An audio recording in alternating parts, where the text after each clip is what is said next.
Flight mode 2.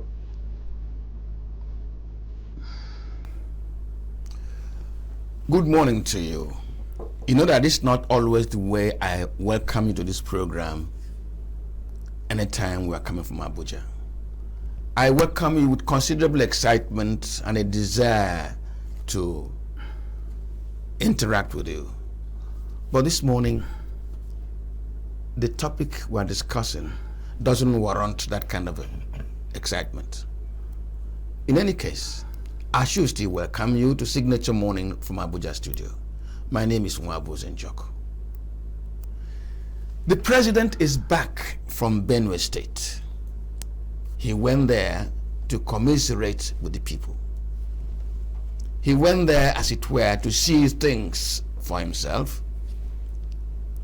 I must say that the president did the right thing. Once upon a time in this country, a president would call the service chiefs and give them marching orders and remain in Asorok. So Tinubu says humanity doesn't require that kind of offhandish reaction.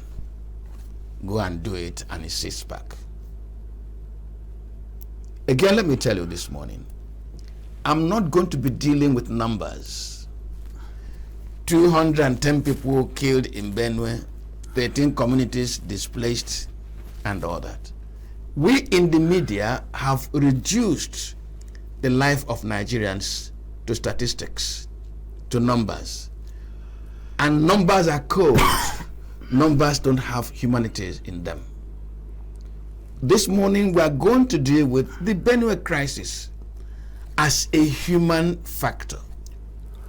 Children watching their mothers decapitated, children watching their fathers torn apart, wives running and looking back as their husbands are cut down. I will not this morning reduce them to numbers. We are going to deal with them as human beings. We are going to deal with them as a blight on our humanity. That is the program. This morning, the Benue State crisis, issues arising. And I have two gentlemen, both of them from Benue State. And so they understand what we're going to talk about. They feel what we're going to talk about. They have the information on what we're going to talk about. From my right, let me welcome lawyer, public interest defender, Madaki Ame. Madaki, welcome to the program. Thank you very much, Chimunjoku. Always a pleasure. On my left, also an indigenous of Benue State. In fact, his own local government, his community, was affected in this last killings. Nick Agule. Nick, welcome to the program. Thank you very much, sir. It's a pleasure to be here, even though on a sad note. Nick, let me stay with you immediately. How does it feel having to tell this story, not as a story in a distant land, but that which has happened to you?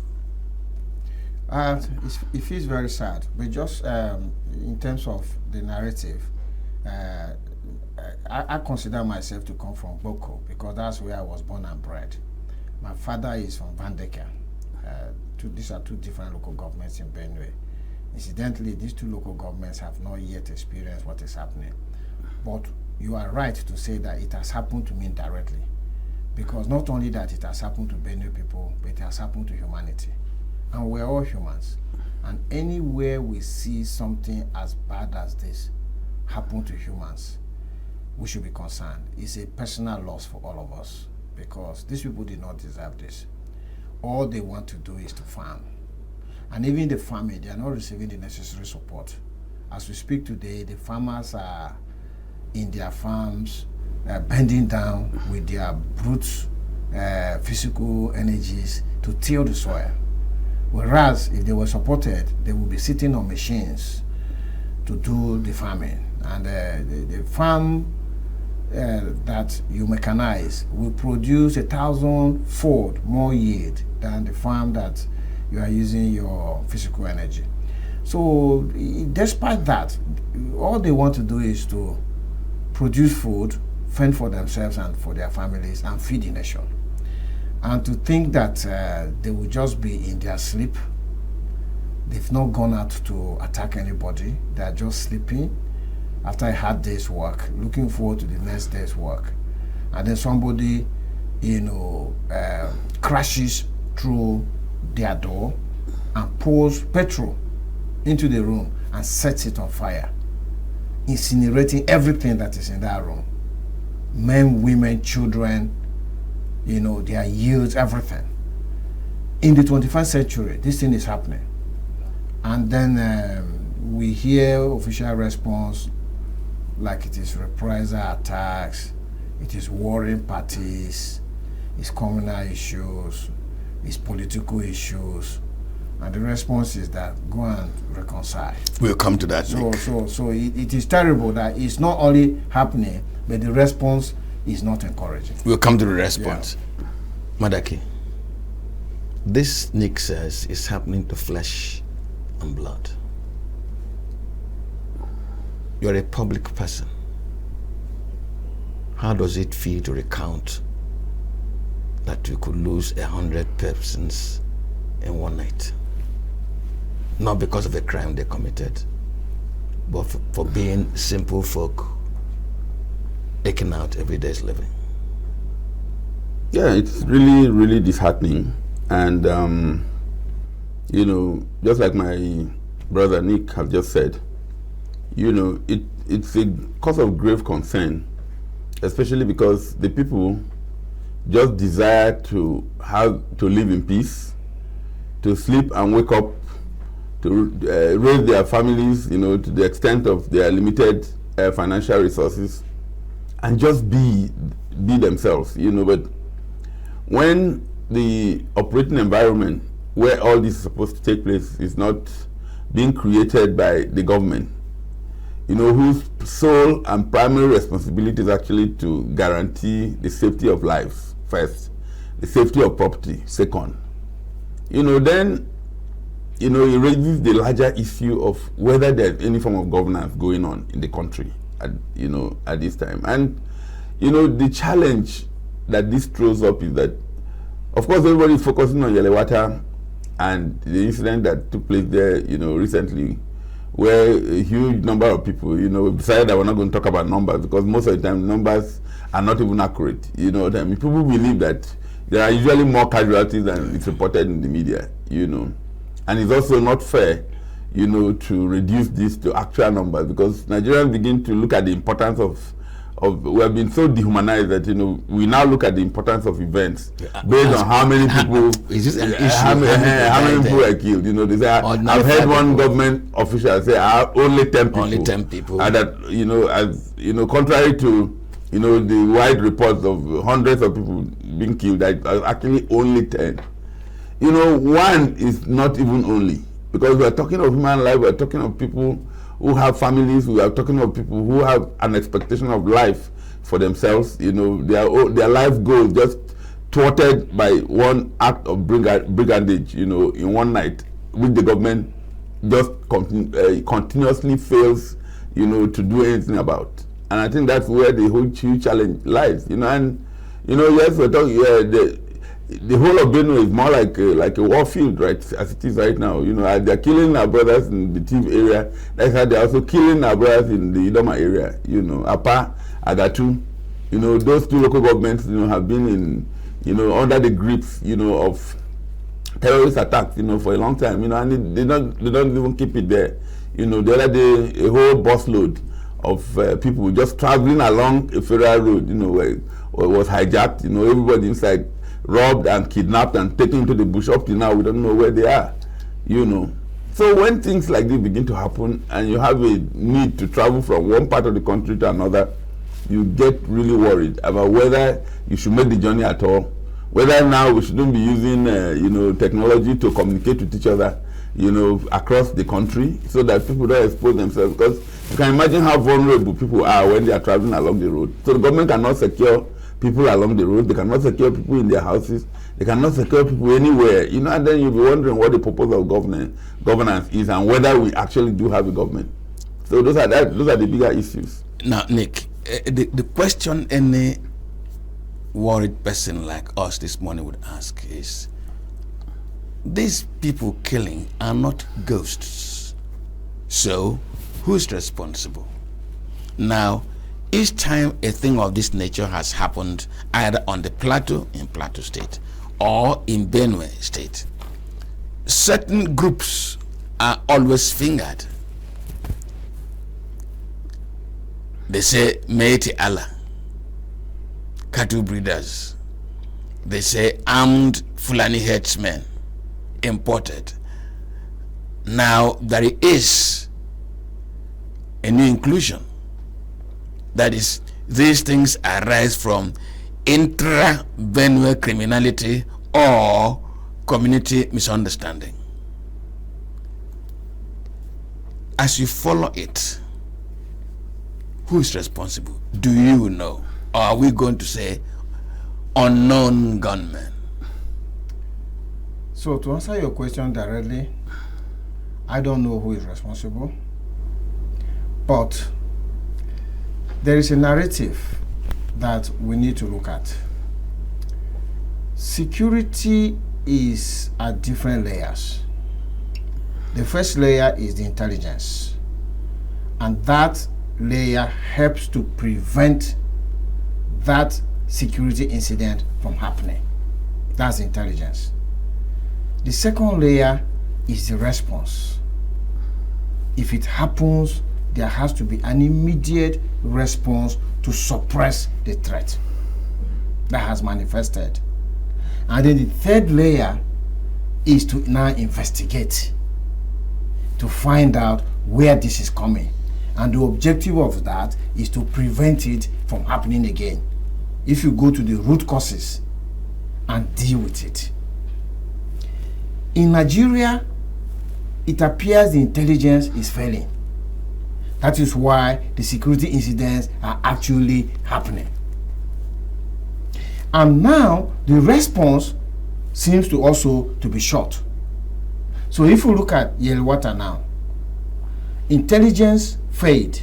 That is why these guys got to the community. But when they got to the community, what was the response? The response also failed. That is why they were not stopped in their tracks. And they actually took a number of hours to go door to door, finish what they were doing, and they were allowed to go away. Because they were allowed to go away, they will return. Apart from the fact that they will return, which is a different trauma the residents are dealing with, because the residents are dealing with the trauma of losing their loved ones. And the fear of coming back. And the fear of what will happen again.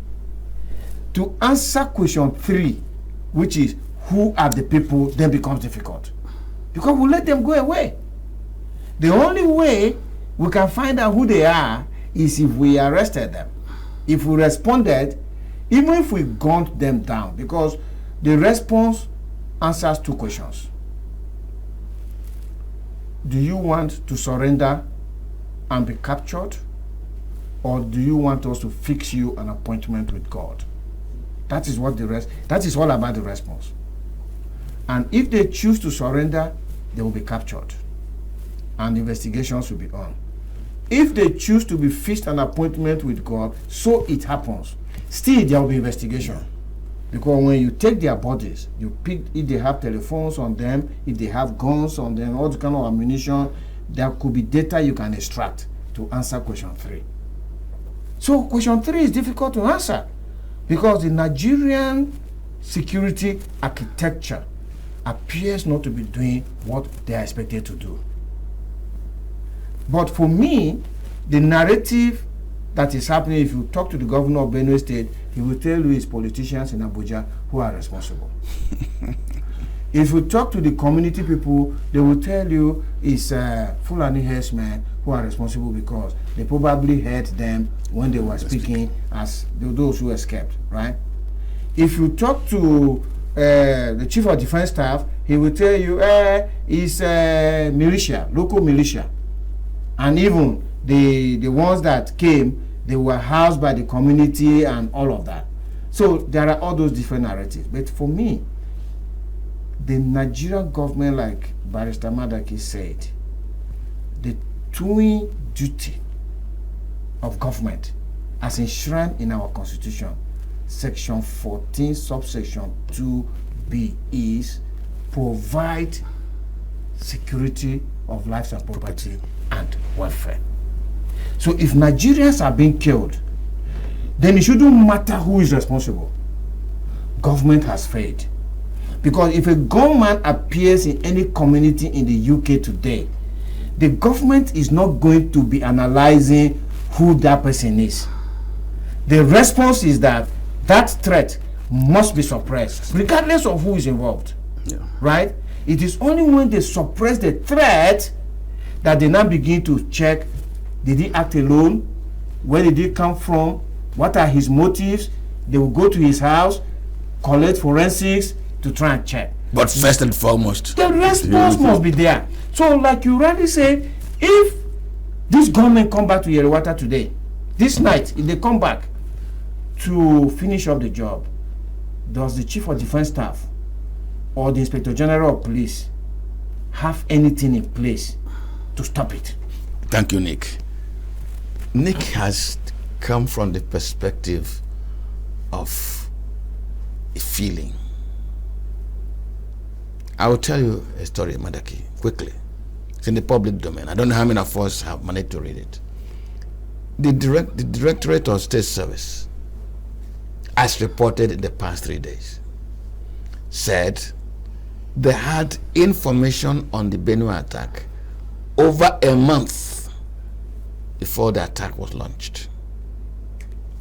While the people who launched the attack were meeting somewhere in Nasarawa State, the DSS, according to the report, infiltrated them. How they were guarding their arms and deploying their people inside Benue, the DSS, that report says, followed. In other words, in terms of intelligence, that institution from that report seemed to have discharged its own responsibility. And that the intelligence was made available to the security formation in Benue State. I don't know what it's called, Operation Wild, we know whatever it is called, their commander. If DSS was able to determine this before it happened, it means that DSS now knows who was organizing and who was recruiting and who was deploying people. That same report says that they were going to attack these locations because their cattle were arrested in those locations under the anti-grazing law of Benue State. That is DSS report, as reported in the media. Madaki, is the question who is responsible not answered? If the DSS says, we infiltrated these people, when they were organizing, when they were deploying their people and their arms, are we in doubt, therefore, as to who is responsible? I think the answer is quite obvious, from the report from DSS, because part of the job of intelligence, when they successfully infiltrate criminals, is that process of infiltration also, involves maybe taking pictures, identifying who the individuals are, who are the masterminds of the plan and all of that. And then when that kind of information is communicated to the next layer of security, who are actually the boots on ground, who are supposed to disrupt those kind of events before they occur, and nothing is done about it. It calls to question again, the effectiveness of our security architecture, the level of coordination between the different security agencies, and their desire to take action because there are consequences associated with not taking action. part of the consequences is actually the fact that lives are lost on account of, you know, their inability to do what they are supposed to do at the right time. But even beyond that is the fact that there is a government in place that will hold those who were supposed to take action and didn't take action accountable for their not taking action when they should have, you know, to protect the people. But, you know, we are in a country where, you know, virtually nothing happens to anybody who doesn't perform. You know, so everybody is used to the fact that, well, you know, after all, you know, another bad news is going to come and overtake and consume this one. You know, there will be another strike, and of course there was. You know, a few days after this happened, you know, there were massive bomb attacks, you know, across the northeast, you know, Borno, a number of other places, a lot of people. And the media is facing exactly, that. And the media now, of course, the national conversation quickly shifted in that direction. You know, so Nigeria is one country that waiting for that next bad news. You know, and people have become now so benumbed by the frequency of these occurrences that when you see a headline, you know, reporting, for instance, like the Daily Trust reported yesterday that 614,000 plus Nigerians have been killed in 1 year. And these are statistics provided by the National Bureau of Statistics. You know, and that over 2 million people have been kidnapped in 1 year in this country alone. You know, you look at that kind of headline and you may not even be interested in reading it, you know, because, you know, it just like you said, you know, numbers, you know. So, but I think that the commander-in-chief should be deeply troubled by this, you know, because the environment, the enclave called Nigeria that you are supposed to be governing is actually collapsing around you.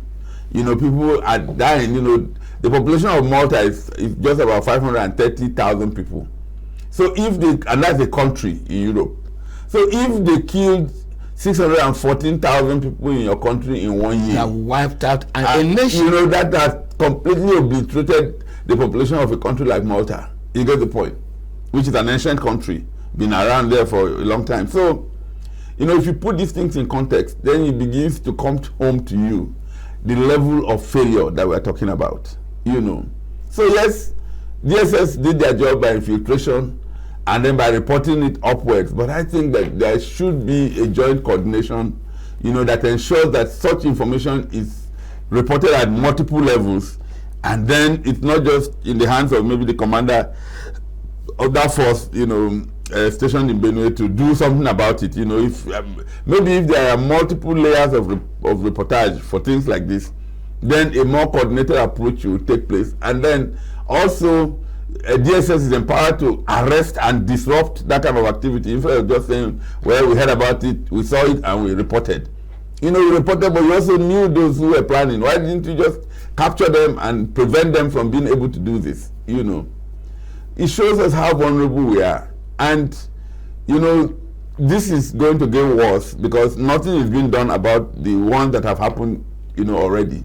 And I think, you know, we're in dire straits, whether we like it or not. Madaka, I want to stay with you. I don't want this conversation to put a lot of emphasis on politics, even though we can't avoid it. The DSS had this information. So the report says. The DSS made this information available to the security command in Benue State. Is the governor, who is the chief security officer of the state, not supposed to be apprised of this information ordinarily by the provisions of the Constitution? Should he not have security briefs? And should this not be part of security brief? If he did get it as the chief security officer of Benue State, if he did get it, has his getting it had consequence on what happened in Benue? Did it help to save the situation? Of course, clearly it did not. You know, and now, if we trace all the information, and if again the information got to the governor, and what happened still did happen, what does it speak of the effectiveness of government? Well, clearly, as far as security is concerned, specifically in Benue State, you know, the governor is not, you know, living up to expectation. That's the feeling of the Benue people, because this keeps happening and happening, and then excuses upon excuses keep being provided. I read somewhere that the governor said it's clergymen that's responsible for this, and I thought, I was shocked. What did you say? That it is where clergymen are responsible for the insecurity in Benue. Then another time I read that politicians in Abuja are responsible. You know, what I've seen happen consistently is that, you know, the governor has looked for every other person to blame apart from himself as chief security officer. And I don't think that's very right. You know, I think that if you are elected as the chief, as the governor of a state, which also makes you the chief security officer in the state, you should go beyond the normal, you know, and assume that the buck stops on your table and then take action. Of course, the governor, just like the president, you know, is supposed to receive security briefings on a daily basis. This is what's happening. These are the people moving against, you know, these are the flashpoints. These are the things that are likely to happen, you know, maybe in the next 48 hours, 24 hours. And when you receive such information, you are required as a point of duty to deploy. Of course, there is always the excuse that, well, the governor is not in charge of the police, he's not in charge of the military forces and all of that. But then, you know, you are the one on ground. You are the one everybody looks up to secure their lives. And when situations like this happen, you have first of all to claim responsibility and say, well, I think that I failed, you know, on you know, as far as this is concerned. But we haven't seen anybody take responsibility for anything in this country. Yeah, that's the word I'm looking for. Yeah. And I'm going to, Nick, nobody seems to be taking, the governor is not taking responsibility. The president is not taking responsibility. The chief of defense staff said in Makurdi that his troops were deceived, whereas these murderers had targeted a particular location. The vigilante pointed to his troops that they were attacking a different location, and the troops amassed in that location. In other words, excuses. The president gives excuse, the governor gives excuse, and the person in charge of defense gives excuse. What do we do?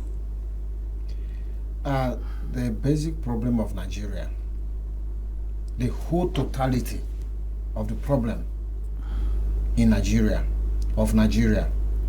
and in this country, is this lack of holding people to account, for them to take responsibility for their actions and their failures. Yes. So I tell people that between Nigeria and the UK, or Nigeria and the US, or Germany or France, all of those places that are attracting our young people to Jakpatu, between Nigeria and those places, there's only one difference. And the difference is that in those places, you are held to account. Whether you're a public officer, you are a business, you are a private individual, you are held to account for your actions. Nobody is above the law. You can't get away with wrongdoing. In Nigeria, you can get away with wrongdoing depending on who you are. Even murder. Yes, you do. The moment Nigeria enforces the rule of law and says all of us, from Mr. President to the lowest man in society, we are equal before the law. If you step outside the law is going to come after you. Nigeria will become a developed nation within a matter of years. So this look, we can talk about insecurity, we can talk about poverty, we can talk about inflation, we can talk about unemployment, we can talk about exchange rate, all those things, GDP growth rate. All those things are only symptoms of lack of rule of law. They are symptoms. We're busy fighting them, fighting corruption, when the real issue is that rule of law is absent.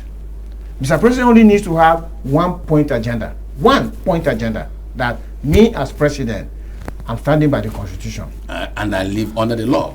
I live, and he will start by the example of himself. Rule of law is best when the person given the responsibility to enforce it begins with himself. This is the totality of Nigeria's problem, sir. Every other thing is a symptom. is Mr. President ready to run Nigeria by the rule of law? From all indications, answer is no. I'll come to that rule of law. Yes. Very quickly. There is I apologize to our viewer that there's no security expert in this team. I would have asked the security experts a pointed question. But Nick, please. Each time we in the media, also those you public defenders, we say the military has not done this, the police has not done that. I want to get back to what the Chief of Defense Staff said in Makoti, that his troops were deceived. Nick, the question is, how many really are these troops? Does he have the number? Is he overwhelmed?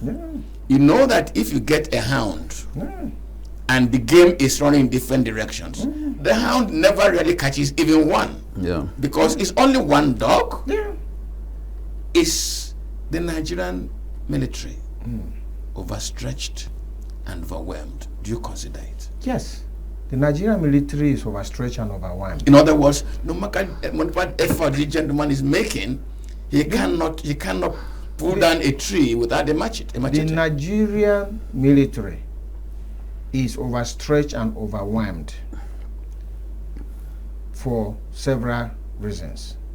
Number one, the current military that we have, I don't know their strength, give it maybe 200,000. About 50,000, if not 100,000 of that, are not providing public security duties. They are not defending Nigeria as a country. Before I came here, I was at the Transcorp Hilton. There's a big conference happening there. Who are the people keeping guard of the gate? It's soldiers. I saw soldiers there. Multiply these soldiers doing these private duties all over the country, including being attached to individuals, some of them with corrupt records. Do you understand? Then the remaining that the Chief of Defense Staff has got, he spread them all over the country. And spread it thin. Yeah. You know, I wrote a short article where I talk about security architecture in Nigeria. I gave the example of Abuja to Makudi route. There are about 100 checkpoints. So he's dropped like 3 men, 5 men on each of those checkpoints, spreading them out. When they see 50 motorcycles approaching, what will those 3 or 5 men do? They can only do 2 things. One, just run into the bush to save their lives. Escape with it. Or pay the supreme price immediately if they want to be brave. Who does security at that level in the current world with checkpoints? I gave the mathematics. If there were 5 per checkpoint times 100, that is 500 men. Divide them into groups of 100 each and station them at strategic points all the way from here to Makodi. Then provide the citizens with technology. The first line of defense or security in any nation that knows what they are doing are the citizens. With a simple technology of 999, as we are sitting here, if we see anything, we'll just call. So that means there are over 200 million active telephone lines in Nigeria. That is over 200 million security men in the first line of defense. Because General Musa cannot post his military men, and neither can the IG post his police at every street corner in this country. Yeah. But the citizens are present in every street corner. And the citizens then become the informants, the first line of response to a security threat. And they send Nigeria in the 21st century, an oil-producing economy, 200 million people. We have professors, we have scientists everywhere in the world. We don't have a 999 system. If we hear a gunshot as we're sitting here, bam, somewhere, who are we going to call? Maybe if you are connected, you might know the number to the FCT police commissioner, his GSM number. If you call him and he's busy, he doesn't take your call, or the phone doesn't have a battery, or the phone is busy on another call, what's going to happen? So General Musa and the IG and President Tinubu can't just be talking. We need to have basic structures that support security in the country. The question is that why would a nation like Nigeria, even smaller African nations, have this system that don't have an effective 999 system? Then lastly, when you are at war, any nation that is at war, like Ukraine is at war now, they have mobilized more troops to be able to fight the war. And after the war, they demobilize them back to civilian life. Does President Tinubu and General Musa, who is CDS, understand that Nigeria is at war? If they understand that Nigeria is at war, why are they not mobilizing troops for war times? Why are we still dealing with a military that was there for civil times? They should mobilize more. So instead of talking about 200, we should mobilize 500,000. There are young men and women looking for work. If you advertise, they're going to come. But you also need to protect them. Like there was a statement that President Trump made when he was addressing West Point, that's their military academy. He addressed them. He said, look, I will not send you in harm's way, ordinarily. But if I come to that point where I will send you in harm's way, I will give you enough equipment that you will go finish up the job and come back all safe. Okay. Is Nigeria doing that to our military? Okay, Nick, the important thing, Nick, very critical, that Nigeria should understand that we are at war. And therefore, these times require extraordinary actions. Recruit more, mobilize more. Madaki, I didn't want to go into this immediately, but you know that I listed a number of people being accused. Meiti Allah. Now that was from where I delved into the story of the DSS. And we're told internal disagreements, community strife, and then imported armed headers. If I take the story of the report of DSS, that the issue in contention is that those people who came to kill were angry that their animals were arrested under the anti-grazing law of Benue State. You're a lawyer. Has that law been abrogated? If that law has not been abrogated, why should the police not help the Benue State government enforce the law and defend the citizens who are now being killed? By the way, what is the attitude of the governor to a law? Has he requested the State House of Assembly to abrogate that law if it is now the reason for this mass murder? I'm asking you this question because you're a lawyer. What do we do? Yeah, thank you very much, Chimjoku.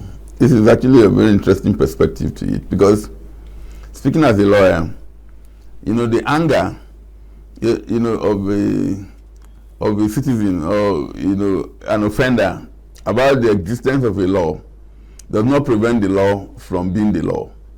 You know, we talked, my colleague here, Nick, spoke about the fact that the common denominator for governance failure in Nigeria is the absence of the rule of law.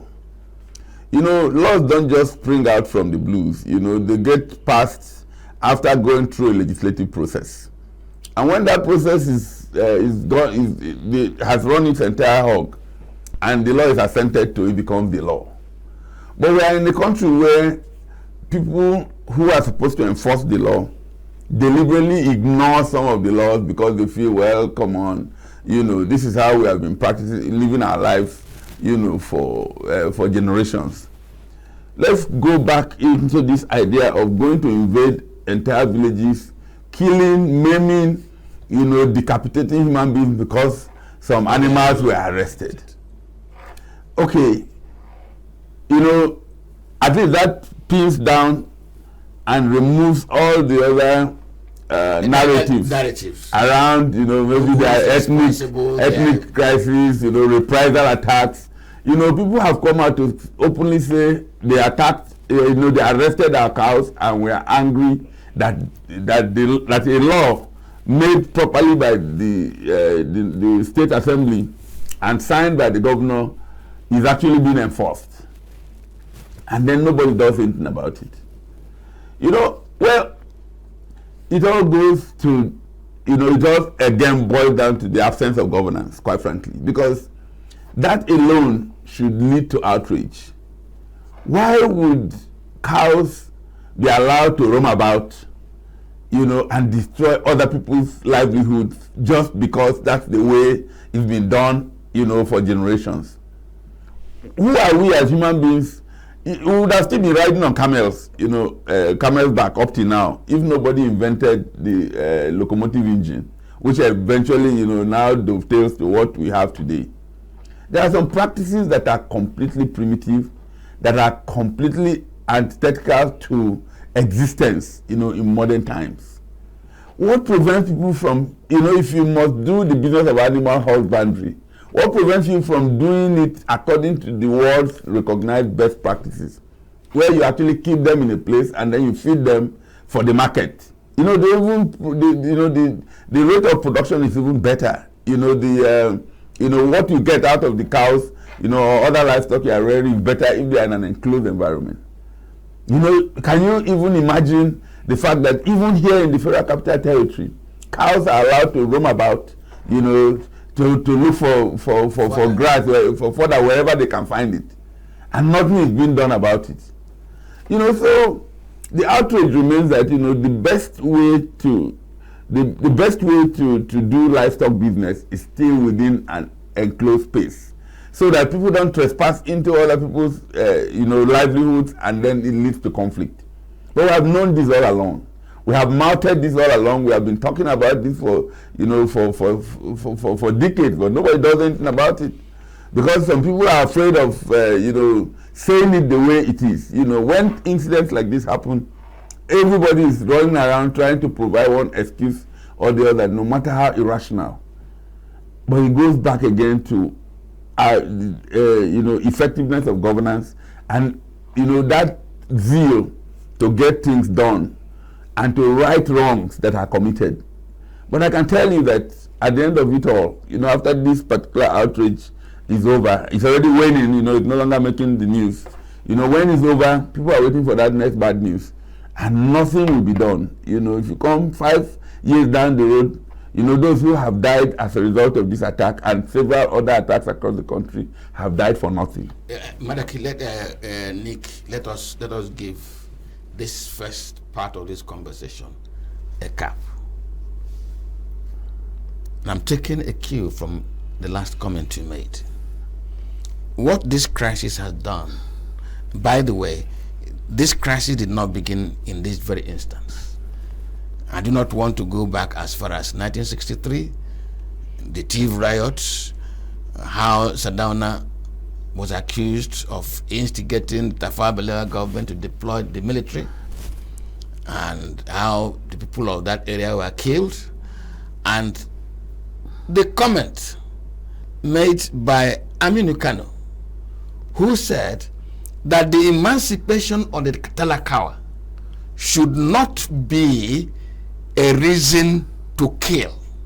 And he was making this statement because some chief personalities accused Sardauna Sokoto of trying to grab land in Benue in order to allow cattle to graze freely. That was in the First Republic. If this narrative, if this conversation did not begin today of trying to kill in order to graze, are we not mature enough to know that it ought to be handled differently? But the cap I was trying to give to it is this. What has happened in Benue State, to my mind, is the recruitment of hatred, the recruitment of a spirit of vengeance. That if you sit down as a child, as a son, and you watch your mother killed, your father was escaping and he's cut down, and you managed to survive, what manner of a child has been left behind? An angry, hateful, vengeance-seeking child. He grows up to tell God, vengeance is not yours, vengeance is mine, says the victim. And Nick, 100 families saying the same thing. Yeah. What have we done to Benue? That's the cap. It is left for them there to answer the question. But, Madaki, I praised the president for going to Benue. Unlike the Buhari time when we call the security chiefs and give them marching orders and remain in Aso Rock drinking his nunu. Whether the army chiefs went and did the job or not, after 6 months, he gives them marching orders. But Tinubu gave orders, and Tinubu followed, going to Benue. But Madaki, what was the outcome of that visit? The red carpet? Do you bring out the red carpet on the day of mourning? What was the assessment of Tinubu's visit to commiserate with the people of Benue State and then give teeth to the operations of our security officers? Well, there was a general outrage about the preparations for the visit. First of all, I find something very wrong with it being looked at as a favor. You know, a man applied to be president of a country, you know, to preside over the affairs of a country. And then there is mayhem in one part of the country. The initial attitude was, well, you know, I have an appointment, I've already scheduled to go to Kaduna. You know, but now I have to cancel that appointment in order to come and see for myself what has happened. You know, it's not the first time that we've had serious mayhem in different parts of the country and the president didn't go.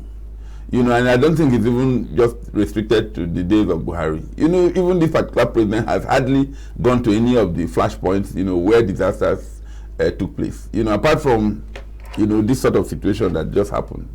You know, a lot of people, you know, in their multiple hundreds were killed in Mokwa from a flood incident.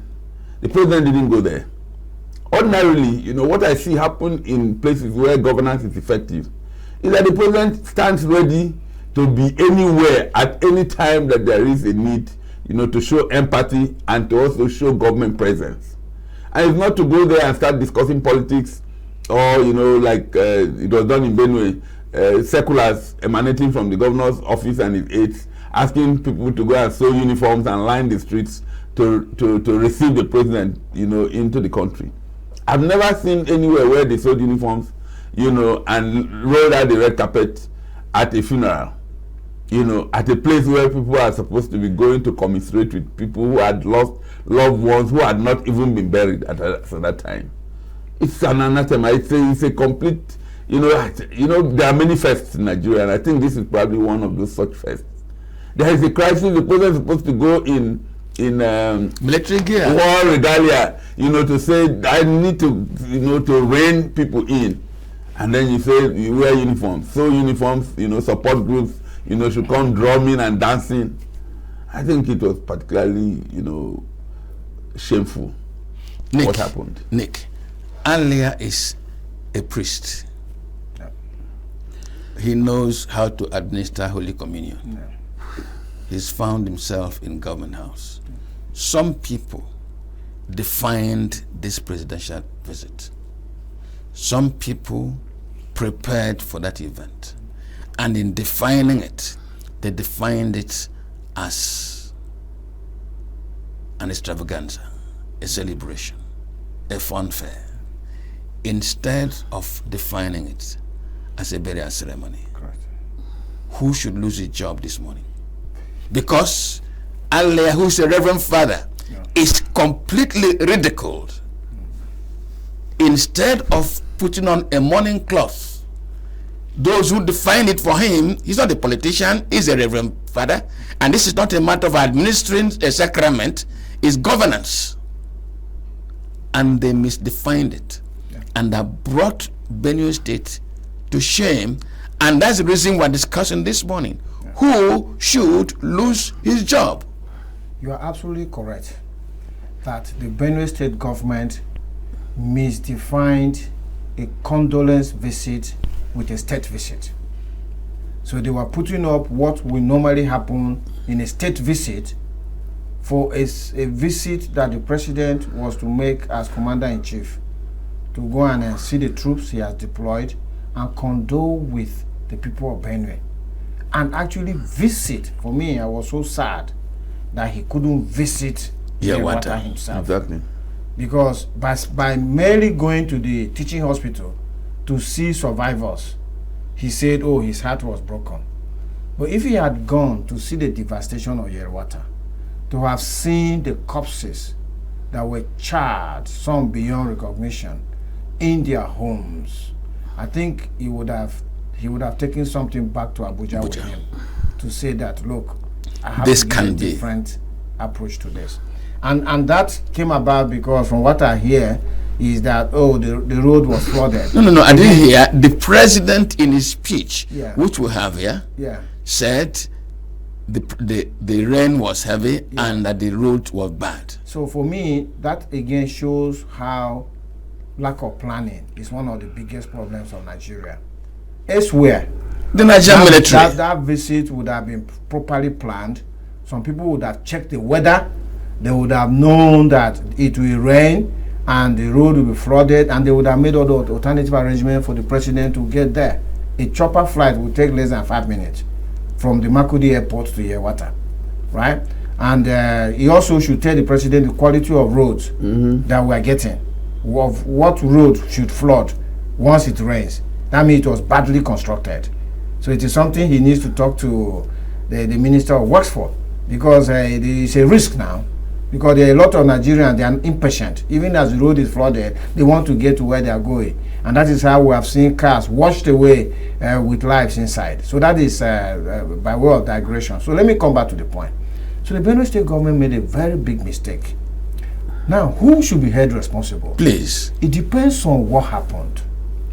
If Governor Alia is running a government where something as important as that information that went out receives the necessary clearance before it is issued in his name, then he has to hold himself accountable. That means he saw it and he approved of it to be issued. But if he's running a government where his officials can take powers in their hands and issue statements on his behalf without his knowledge, then two things: he needs to change his governance approach, and then he has to hold those officials that took matters into their hands responsible. So either way, it doesn't look good on the governor. And I think there are all sorts of insinuations I have heard from military people, 7 military people, whom I'm not going to name, that the governor is inaccessible, right? I'm saying this on live TV so that if he wants to hear it, he should hear it. He's my friend, but I can tell him directly that my personal interest with him is below the interest of Benue State, of about maybe 5-6 million people. There are complaints, Mr. Governor, there are complaints that you are inaccessible. So if the security architecture can't assess you, then there is an issue. There is a, Nick, yeah. you have thrown the bombshell. Yeah. Madaki. First, let me address the first issue you raised. Madaki, please help me address it. When we say the buck stops on this table, does it make excuses for the occupant of that seat? Oh, they did it in my name. Oh, I didn't know about it. Are we repeating the Buhari mantra and not aware? Can the governor be saved from this embarrassment by saying, I'm not aware who planned this jamboree on a day of mourning?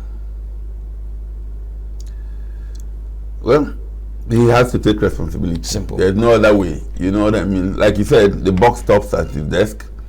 And right from the beginning, a governor who knows his onions should have tutored his aides that, there is no way things can happen, without his being aware. You can't, no person holding an executive position should come up with that very annoying and offensive excuse, of not being aware of what's going on, because that is a clear indication that the person is not in charge. And we didn't vote for an absentee governor. And we also did not vote for a governor who will not make himself available. I've traveled to other parts of the world where the governor's phone number is on buses, is in trains. If you are not happy with with this service, call the governor. And when you call, somebody will pick up the phone, have the first line of interaction with you. And if you need to speak to the governor, they put you through to the governor, and the governor speaks to you.